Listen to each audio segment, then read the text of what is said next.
dari pemerintah daerah Kebumen memanggil beberapa anak muda Kebumen yang punya pengalaman baik di lokal maupun nasional, sebagai juga kalau nasional saya pernah bekerja di international level organisasi. Jadi saya dulu meneliti kenapa Kebumen jadi kantong TKI.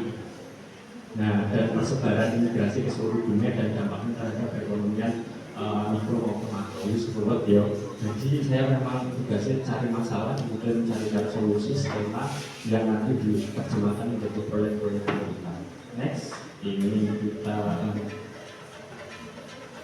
ini kemarin pas assessment ya, si bule dari Jerman sama China datang ke Kebumen. Datangnya nggak disambut, ini cuma disambut jabat pas datang hari pertama. Selanjutnya yang menyambut adalah bapak ibu yang ada di desa-desa, mbah-mbah kita yang ada di desa. Mereka bertemu dengan masyarakat, karena konsep Geopark adalah bottom up. Geopark bukan program pemerintah yang dipaksakan untuk masyarakat ini kamu bikin Geopark. Pasti tidak akan jalan. Program-program yang dipaksakan dari atas tidak bersumber dari keinginan masyarakat itu tidak akan jalan. Nah, ini kemarin kita juga ke BRIN adalah salah satu mitra kami. Jadi Geopark Kebumen bukan hanya tentang BRIN itu adalah bagian kecil dari Geopark Kebumen karena pilarnya saya. Nah,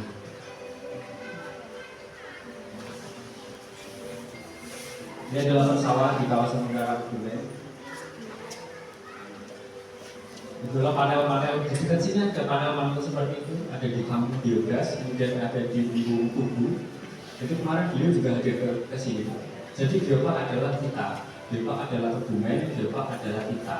Karena yang dinilai adalah bagaimana suksesnya masyarakat Kebumen mampu menunjukkan ke UNESCO Global Geopark bahwa kita dengan semua saya dan teman-teman di pemerintah di masyarakat mampu menunjukkan kolaborasi yang luar biasa. Bagaimana guyub rukunnya kita mengelola lingkungan, bermanfaatnya kita mengelola sumber hayati yang ada di Kebumen. Itu yang dinilai bernilai internasional. Dan kita sudah sah dan dinilai mampu dan dinilai bertaraf internasional. Makanya nggak lucu sekali kalau sekarang orang Kebumen itu studi banding luar. 8 kabupaten kita adalah sudah bertaraf internasional. Administrasinya ini sudah diakui sekarang UNESCO Global Geopark. Saat ini kita banyak dikunjungi oleh pemuda-pemuda dari kabupaten lain, pemerintah provinsi, kementerian mereka punya program di Kebumen. Kenapa? Karena kita sudah tarafnya internasional. Jadi naik sekolah-sekolah outing kelas ke mana ke Wonosobo, dan Wonosobo internasional, kita internasional beliau membuku sinau tentang kawasan Kars. Ini kita kembali ke Bogor, ke Benteng, dan ini adalah salah satu juga dari warisan culture diversity dalam bentuk bangunan. Kemudian ada bendung Sengkor. Kenapa bendung Sengkor dipelajari dan masuk ke Geopark?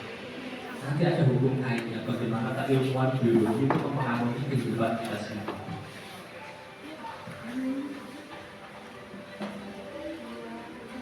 Sama sekali ketika dari UNESCO hadir, itu mereka tidak berbicara pada saya. Saya hanya cuma bikin proposal yang isinya adalah orang-orang di Kebumen yang mampu mengelola lingkungan alam desanya dalam pelestarian biologi maupun budaya.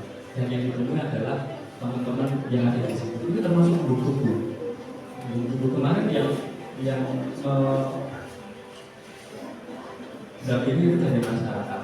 Nah, kalau yang tadi saya tunjukkan ini saya salah bawa. Ini yang gagal masuk itu. Jadi setelah saya ini gagal, dosen yang tadi tunjukkan proposal, saya terus masuk, saya membetulkan itu semua. Ini mangrove dia nggak ketemu orang sebab dinas kehutanan, mangrove ketemu Pak Kambang, Pak Kamsi, dan teman-teman warga di sana. Mereka bercerita bagaimana mereka menanam mangrove, bagaimana mangrove berdampak. Nah, kemenganti ada apa? Menganti adalah bagian dari Geopark Kebumen. Itu adalah gunung api purba.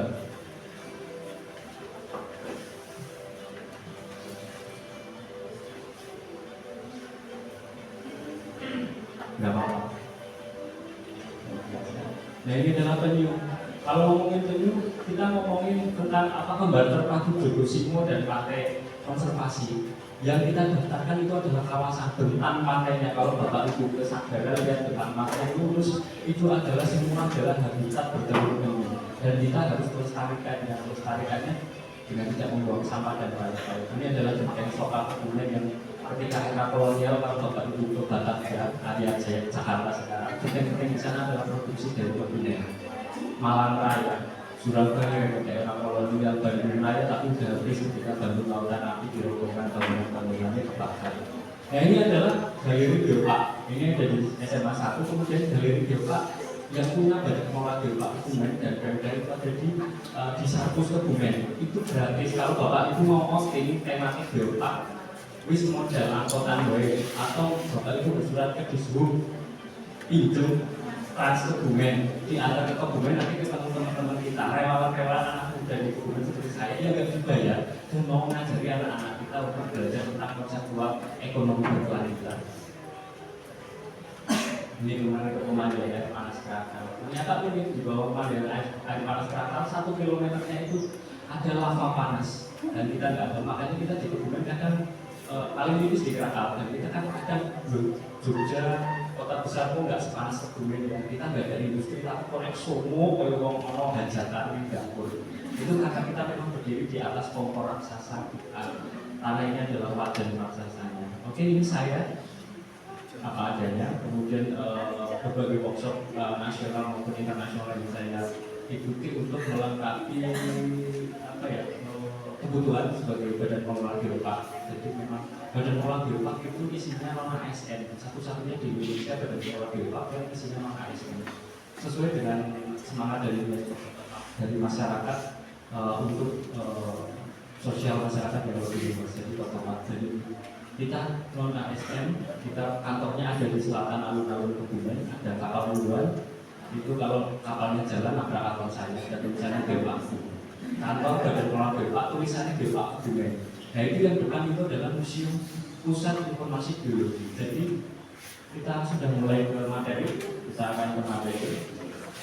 Tadi pentingnya ilmu geologi nanti kita akan. Nah ini adalah karena kita sudah di UNESCO Global Geopark, ya kajiannya kita ngajinya sudah internasional. Jadi pengertiannya juga sudah nasional. Kawasan geografis tunggal, isinya ada geologi bernilai internasional. Kemudian dikelola dengan konsep lingkungan, pendidikan, pembangunan berkelanjutan tadi. Pilarnya ya perlindungan, pendidikan, dan pembangunan berkelanjutan. Jadi dulu kan ngomongin Geopark wisata apa menurut waktu namanya itu wisata. Dan itu wisata spesifik banget. Dan itu. Oke, kemudian di bawah kita lihat kekayaan ada menghubungkan berbagai aspek warisan kekayaan alam dan budaya. Untuk apa? Untuk meningkatkan kesadaran sumber ilmu alam berkelanjutan, perubahan iklim dan pengurangan resiko bencana. Kenapa? Semua Geopark yang bernilai internasional di dunia itu pasti ada di kawasan rawan bencana. Kenapa? Karena ngomongin geologi pasti nanti ada sesuatu di bawah kita. Ada lereng tektonik, ada lereng gunung, ada gunung api dan lain-lain yang berpotensi menjadi sebuah berkah sekaligus musibah kalau kita tidak bisa mengelolanya dengan cantik. Next, oke. Nah ini kawasan kita. Bapak Ibu bisa lihat petanya kita ada di mana saat ini? Ada di Boyan, dan Boyan adalah masuk kawasan. Nah, prosesnya adalah kawasan tunggal. Kawasan tunggal. Ini adalah kawasan kita, ada 4 yang nggak masuk dari dulu sampai NGW. Itu kita belum masuk karena waktunya mepet. Terus terang ada 2 hal kita mau terus terang bahwa yang pertama kenapa itu nggak masuk karena itu ada kawasan militer dan kita belum ada kajian dan itu memukam kita berhadapan sama Kementerian Pertahanan agak susah ya. Agak susah. Nah, jadi kita ngomongin apa sih UNESCO Global Geopark? Objeknya ada 3 yaitu tadi kita mulai biasanya hubungan kan urutannya perlindungan protection of bioheritage, perlindungan bioheritage, perlindungan geologi yang dimaksud. Kemudian ada edukasi, kemudian ada sustainable development atau pengembangan ekonomi berkelanjutan. Nextnya, nah ini bottom up kita UNESCO Global Geopark itu kita sudah mampu buktikan. Jadi sebelumnya kalau salah dalam konseptual Geopark Karang Sambung Karang Bolong, tapi bottom up-nya sudah benar. Contohnya dalam edukasi. Dulu kalau Bapak Ibu lihat ketika Geopark Karang Sambung Karang Bolong sudah digaungkan di sekolah-sekolah ya. Jadi ada Geopark dan Bapak Ibu mengedukasi anak-anak untuk berwawasan Geopark, tahu mengenai ada Geopark Karang Sambung Karang Bolongnya. itu sudah benar. Jadi posisi